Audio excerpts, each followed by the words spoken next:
Assalamu alaikum wa rahmatullahi wa barakatuh. My name is Maimunah. I am here today at Ethicom together with Nizam and Oniatta. Thank you for inviting me to be in this space together with you. How are you both after performing your Umrah? Yeah, I mean, it was our first Umrah together. MashaAllah. So we thought of doing this series of videos, there are 4 segments, really as a way of, there's reflection, there's, sharing about how and the impact has been rather profound, and we'll share that in a bit. When we were preparing for this, we read a lot. I prefer, the video as a medium, so I look at YouTube and other resources. So we thought it's our way of giving back, and hopefully it'll be helpful to some of those who are considering going on their first Umrah. So that's really it.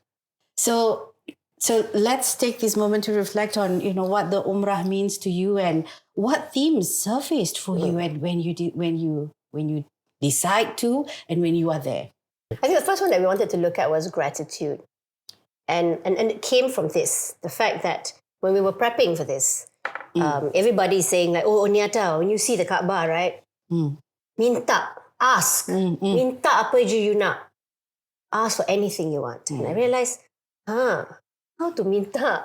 How, in the back of my head, how in the life of me am I going to, what people deem as God's house? You're a guest. And then you come in and say, excuse me, can I have this? It didn't feel right for me. It's shameful almost. And I knew there was one thing I wanted to just go there to do, and it's to say, thank you. Thank you, Allah. Thank you for this invitation. And I was prepared for that. Right. And I think gratitude then started to be, from the very start of our journey, something we came back and, and spoke about what we were grateful for on a day-to-day basis, and realized that it started to get deeper and deeper and deeper. From this, the surface of wanting to say thank you, we discovered there was a lot more in what gratitude meant, right? Yeah, certainly. I think gratitude was key. I mean, to me, that the fact that we had this divine invite to be there, and despite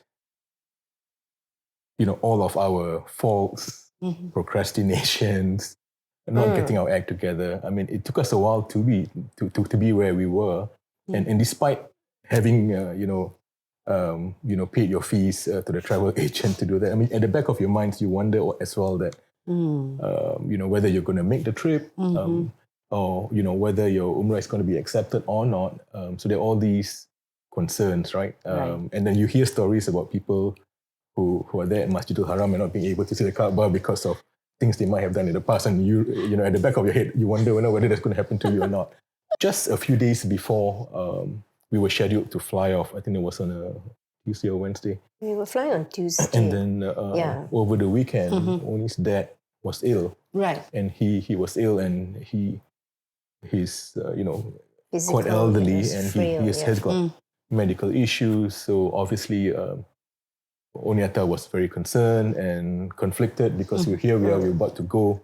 And already there are anxieties about leaving the family behind, our kids, our cats, and the 3 elderly folks who stay with us. So, we've got 6 cats with us, right? So, but as things turn out, alhamdulillah, I think your dad became well, and hence the gratefulness that everything went smoothly. There was no incident that we needed to worry about. Do you want to share about your angels? It was massive planning, Mai. We had a roster on Excel sheet, right? Did I even show it to you?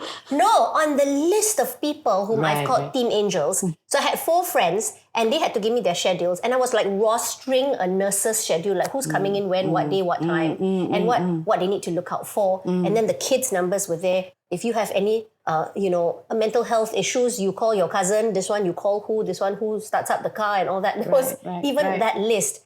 And I think, and after that, I had to let go, because I'm someone who likes to micromanage, see this, see that. So I put it on WhatsApp and I said, hi guys, this is it.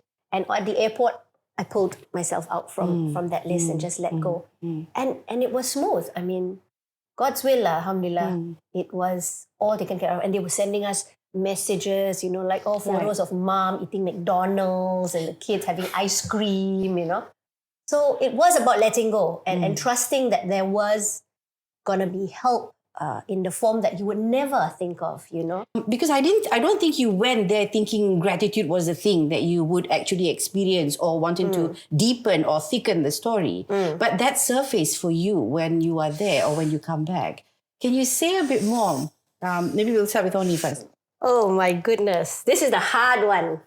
It was in Medina. For 2 days, I couldn't go into the mosque to pray because I was having my menstrual cycle. Right? So morning, I just send him to the masjid, sit outside, listen to the azan, listen to prayers being done from afar. And I wondered, what am I even doing here? Right? Like, how did I even end up here? And I'll just wait for him to come out. So the sight of him coming out. And then the moments that we had on our own. But I remember that night that you had done your rauda and I couldn't. And you took me for that little walk to see what was being done the day before I started prayers. And you came out of the masjid and said, I was thinking a lot about you inside. And I was like, oh, okay. And he said, I said a little prayer and I thank God for you because you are my blessing. He said that. Oh, subhanallah. And I just completely broke down because, how do you respond to that? And in that period of time, I didn't actually tell him that I was journeying in a place where I've always felt I've never been Muslim enough or Muslimah enough in my acts of worship, in the way I was living my life. And for a long, long time, that had plagued me because we've never processed where we were. We came into this marriage and we had seen therapists for us, but we've never seen it to address these little traumas of what it meant to be in a previous marriage in which you hear things that would make you feel that you were not enough. So I was dealing with a lot of that in Medina. I was like, what is this? And that was noise. But when I heard that and I realized I had to let this trauma stop because it can't be that I'm not enough if Allah had invited me here and the Prophet has just been laid to rest right there, within a distance that we could walk to. And so it was a very tearful evening for us. And I was choking. I was wanting to tell him all this, And in that journey of that internalized trauma, right, it was as if I had believed we were not good enough. It was as if I had left something to enter something else. And we're all doomed lah. We're all not good enough. But how can it be that I was holding your hand in the Prophet's masjid with you saying, you are a blessing? Yeah. So yeah. Do you remember that night? Yeah, absolutely. It wasn't planned. I mean, it just, I think, Medina is magical, right? I mean, it's, first time I remember, the first time you step into Masjid Nabawi, it hits you right here. Right. And it just felt surreal that you're there at the Holy Prophet's Mosque.